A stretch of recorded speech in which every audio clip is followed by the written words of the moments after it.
Hello, I'm Adrian Finnegan. This is Counting the Cost on Al Jazeera, your weekly look at the world of business and economics.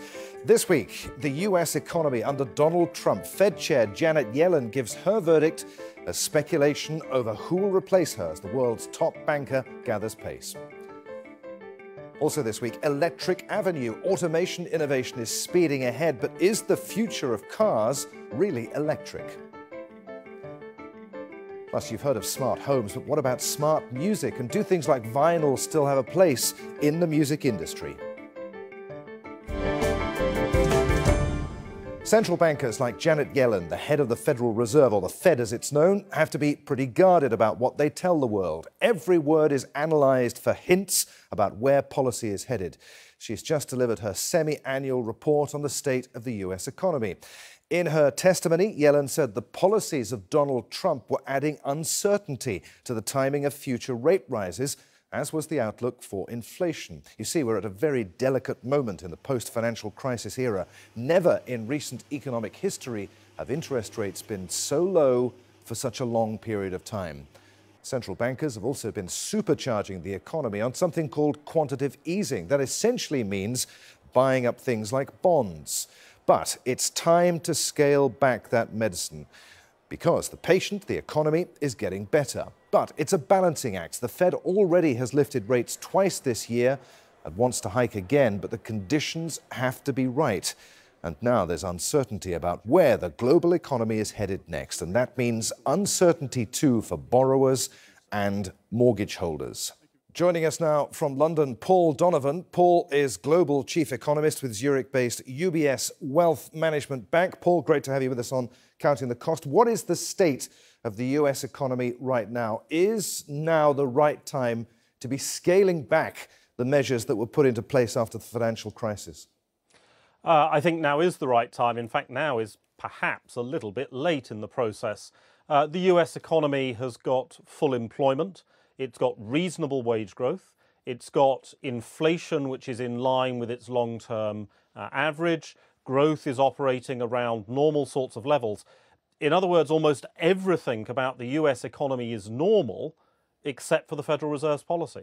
So what did you make of Janet Yellen's testimony, especially those comments about Donald Trump? The Fed is saying, look, nobody panic, but we're now strong enough that we can start scaling back on the stimulus. Now, obviously, political uncertainty is something which adds noise in the economy, it adds noise in the markets. Generally speaking, though, politicians are not as important as they think they are. They don't have a huge impact in the short term in terms of economic growth, in terms of employment, in terms of inflation. So I don't think there's going to be a lot of concern about the current state of political uncertainty in the States. Yellen became chair of the Federal Reserve in 2014, the first woman to hold the job, but her term is set to expire next year. Who's set to replace her, and could that be a worry for markets? Now, this is an area where I think there is concern. Now, it's not certain that Fed Chair Yellen will be replaced. I mean, remember, her term as a governor of the Fed, not as chair, but as a governor, is 14 years. So she's got another 10 years to run on that.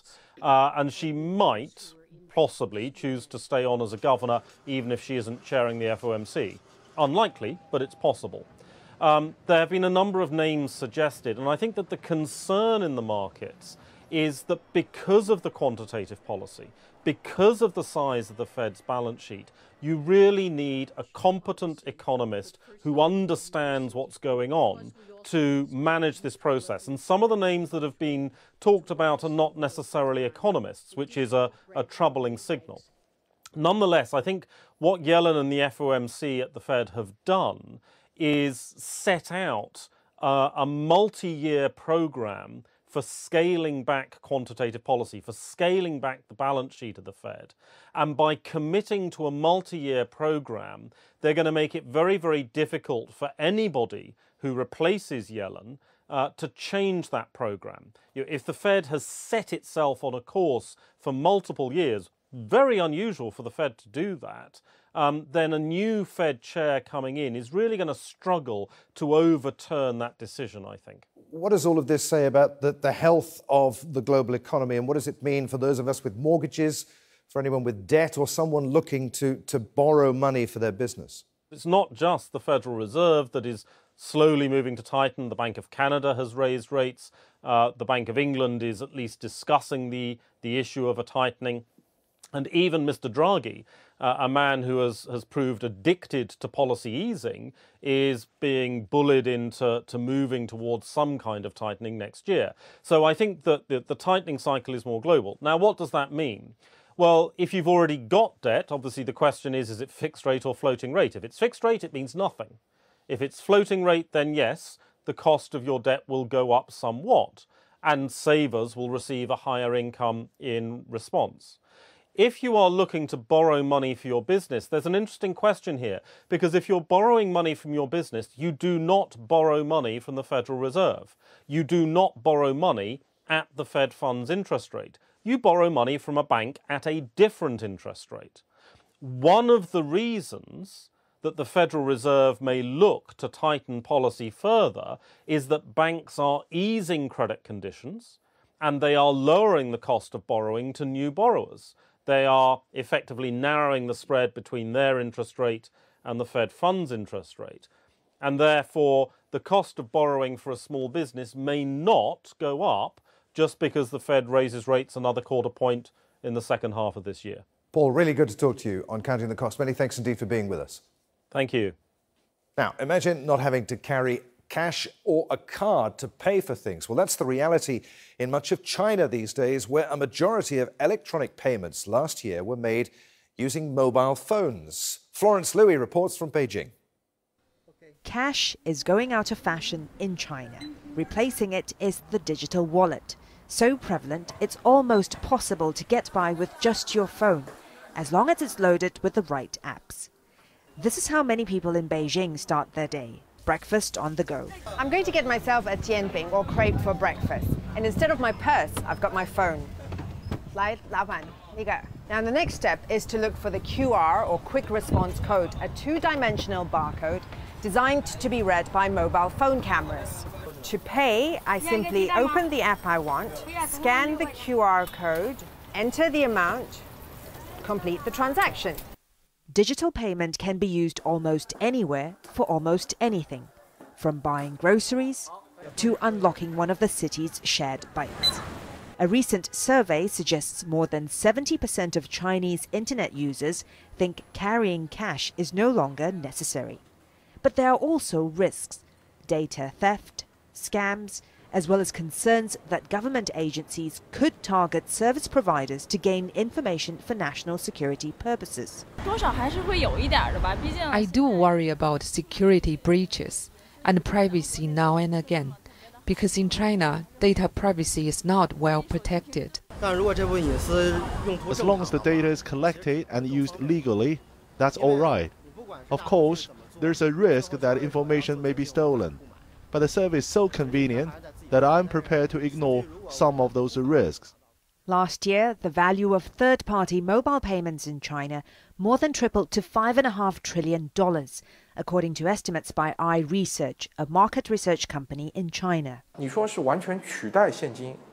will take time for mobile payment to replace cash completely, but it is fast becoming mainstream. It already commands a big share of the payment system market. Given the vast number of Chinese who want to go cashless even when traveling abroad, the two most popular digital payment platforms, Alipay and WeChat Pay, are aggressively expanding overseas. Mobile wallets may well be the way of the future. Bottled water consumption has overtaken soft drinks in the US, and for the company behind soda maker Pepsi, it means a move into healthier drinks and snacks. For example, in the past year, it's introduced products such as probiotic versions of its Tropicana juices. That shift in strategy seems to be paying off. For the 3 months to June, net revenue was up 2% at $15.7 billion. Pepsi was one of the first companies to report quarterly earnings this week, but expect many other big names to step up with their reports in the weeks ahead. Now, the price of bread and butter is heading higher, and it's the butter that's doing it. The international butter price hit a record high in June, according to the UN Food and Agricultural Organization. One reason is lower production due to bad weather in places like New Zealand, but demand is up too as consumers are eating more pure butter than in previous years. Made in Brazil, Havaianas are the most popular flip-flop in the world. 200 million pairs of them are sold every year, and the company that makes them, Alpargatas, just got a new owner. 3 banks have bought the footwear maker from J&F Group for $1.1 billion. J&F Group was forced to offload the business to pay fines related to a corruption scandal. Still to come on Counting the Cost, how China and Hong Kong are becoming top dog at pet-focused e-commerce. But first, there can be no denying the impact of the internet on the music industry over the past 10 years. With the advent of technologies such as streaming, vinyl records have become relics of an analog era. But it could be exactly because of that fact they're making a comeback. Consulting firm Deloitte estimates that vinyl record and accessory sales will be a $1 billion industry in 2017. Scott Heidler reports from Tokyo. Pressing vinyl records, an old technology that's taking off once again in Japan.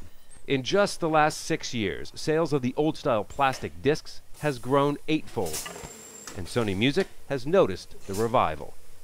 The global entertainment label is opening a factory in Tokyo at the beginning of next year to press vinyl again. This factory never stopped. At one point, the Toyokase company was the only factory pressing vinyl albums in Asia, never giving up on long players, or LPs as they were known, as long as there was demand, no matter how small.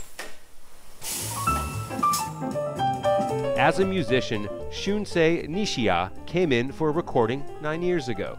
He liked it so much he joined as an engineer, crafting the master recordings used to press the albums. When you look at the long history of analog records that span over 100 years, it has had ups and downs, just like the grooves of them. It's a medium that repeats this pattern. I'm sure there will be good times in period when the sales go down, but because there are fans who love strong appreciation for it, I don't think it will disappear completely. This Tokyo record shop has been around for 35 years, but there have been some tough times, especially when the CD was introduced. The owner says that there will always be a need for vinyl records, but he's delighted that this recent spike in interest is driven by consumers and not the music industry.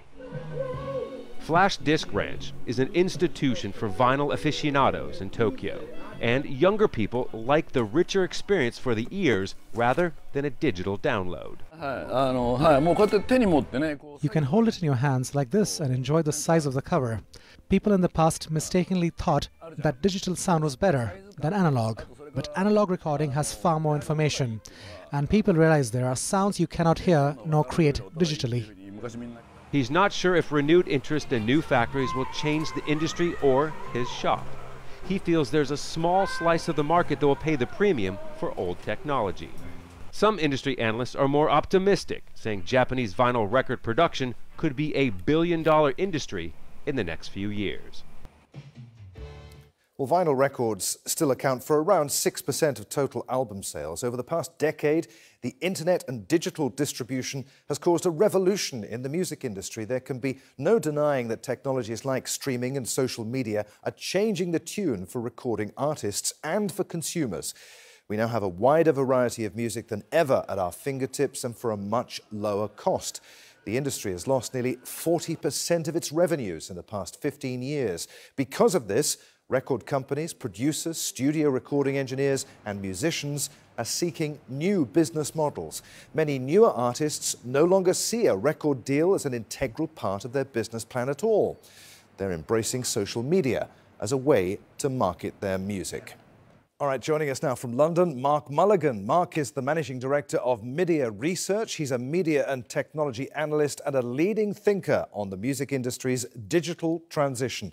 Good to have you with us, Mark. So when it comes to the music industry in 2017, is there even more change brewing? We've had unprecedented change over the last 5 years, really, and that's mainly been brought by streaming services, and that's absolutely going to continue for the next couple of years. It's changing everything from the way we listen to the way people create to the way that people get paid. Is there a downside to all of the streaming platforms that people rely on? Facebook, Snapchat, Twitter, iTunes, Apple Music, Spotify. It means for a closer relationship between artist and fan, but what are the negatives? First of all, not all artists want to be that close to the fans. You know, not all artists want to be tweeting the latest blueberry muffin they've been having or whatever else it might be. But unfortunately, to compete in today's music business as an artist, you have to be that close to fans. You have to reveal more of you. So those days of the 70s and the 80s when you had all these aloof artists you maybe hear from once every 3 years when they crawl out of the studio, that can't happen anymore. But I think there's a more fundamental change which is way more important, and that is how artists get paid and how much artists get paid, and songwriters too. And that isn't a fault of streaming as such. That's really a fault of file sharing, which kicked off in the late 90s with a site called Napster. And it's really only now we're beginning to work out how to build business models around that. So you can look at Spotify and Apple Music and a host of those other companies you mentioned as essentially being the answer to monetizing the problem that Napster created all those years ago. And what about AI and its impact on all of this, on the music industry? Are we going to see a time when robots will be effectively killing off the human composers of music? Ultimately, it is highly unlikely that at least within a generation or 2 generations, or perhaps ever, that we'll be able to have AI to truly create compositions which stand up and people go, wow, that's a great song. Because it's not just about being able to do the mathematics. It's not just about being able to understand chord progressions. It's about how to trigger emotions. And in order to know how to trigger emotions, you have to be able to have emotions yourself. So that's one of the reasons why music is unlikely to be under threat from AI in any serious sense anytime soon. Fascinating. Mark, really good to talk to you. Many thanks indeed for being with us on Counting the Cost. Pleasure. Now, France is planning to phase out the sale of vehicles running on petrol and diesel by the year 2040. From Paris, Natasha Butler reports. It's a daily problem in France's cities. Fuel-powered vehicles clogging up roads and polluting the air. But scenes like this may soon be a thing of the past. The French Environment Minister has revealed an ambitious clean energy plan that includes banning new oil and gas drilling and ending the sale of purely petrol and diesel cars by 2040, although hybrids will be allowed. Nouvelle thématique. We must make France the #1 green economy by making the Paris Agreement an opportunity for creativity, innovation and employment. I hope I will succeed in reconciling economy and ecology. Hulot wants to make the country carbon neutral by 2050. Green technologies will be supported, polluting ones taxed, and poorer people will be helped to buy electric cars. Most European car manufacturers are already focusing on the shift away from fuel. Swedish car maker Volvo has announced that it plans to produce only electric and hybrid cars from 2019. The French government wants the country to become an environmental world leader, and it already has lots of anti-pollution measures in place, such as this electric car. It's part of a pay-as-you-go shared vehicle scheme here in Paris. The French president is pushing his green credentials. He criticised Donald Trump's decision to withdraw the US from the Paris climate deal. We all share the same responsibility. Make our planet great again.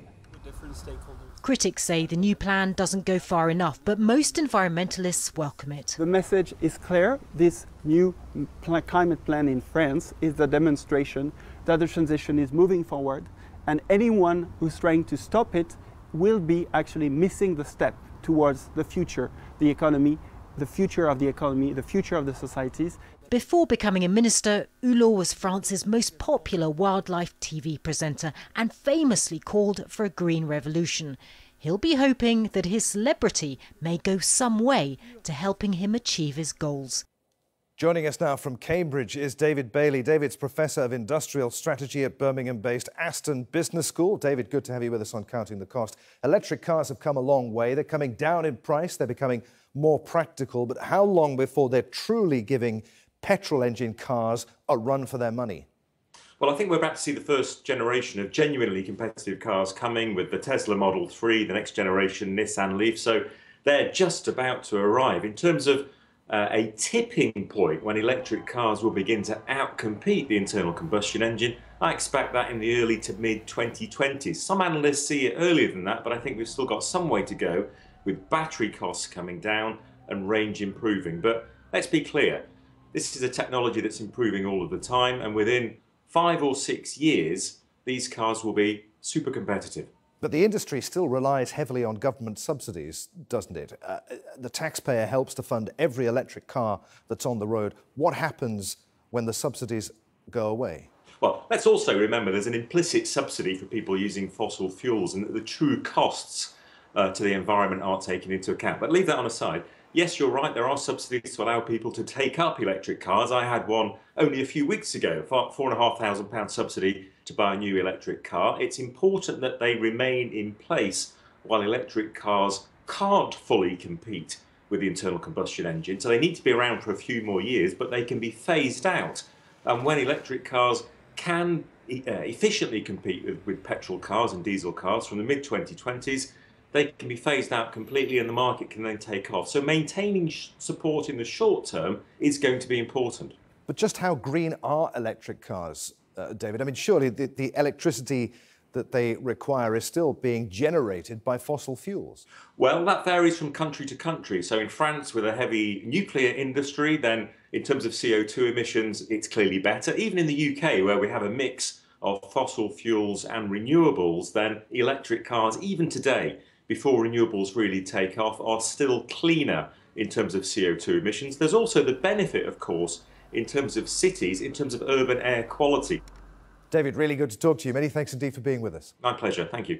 Finally this week, the popularity of pets on social media isn't exactly a new concept, but in China, it's now a booming and profitable business. A major shift in attitude towards pet ownership has made animals unlikely internet stars, and the pet care market is worth billions of dollars. Sarah Clark reports from Hong Kong.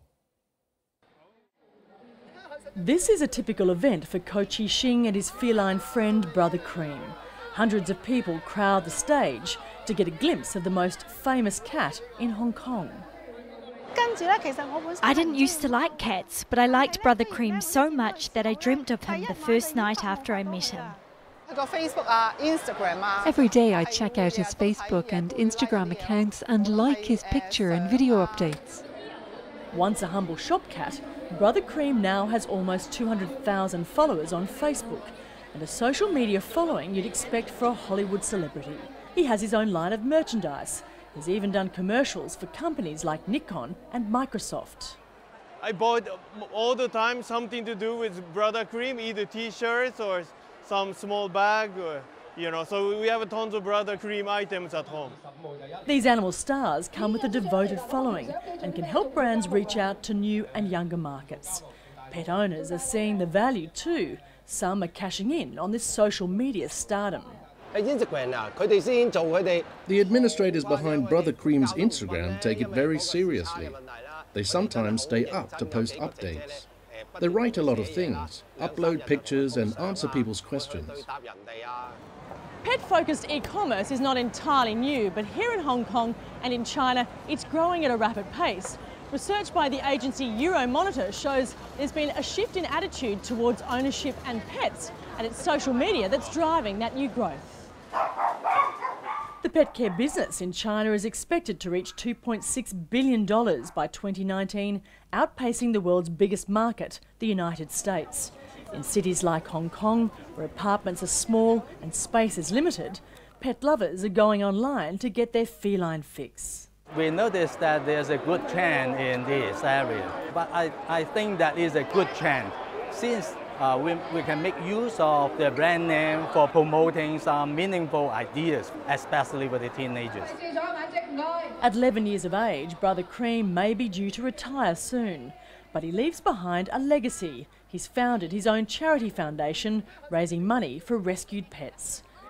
And that is our show for this week. If there's anything you want to comment on or tell us, then Please follow and tweet me at @afinnegan on Twitter using the hashtag AJCTC when you do, or you can drop us a line. Countingthecost@aljazeera.net is our email address, and there's always plenty more for you online at aljazeera.com/CTC. That takes you straight to our webpage, which has individual reports, links, entire episodes for you to catch up on too. But that is it for this edition of Counting the Cost. I'm Adrian Finnegan from the whole team here in Doha. Thanks for being with us. The news on Al Jazeera is next.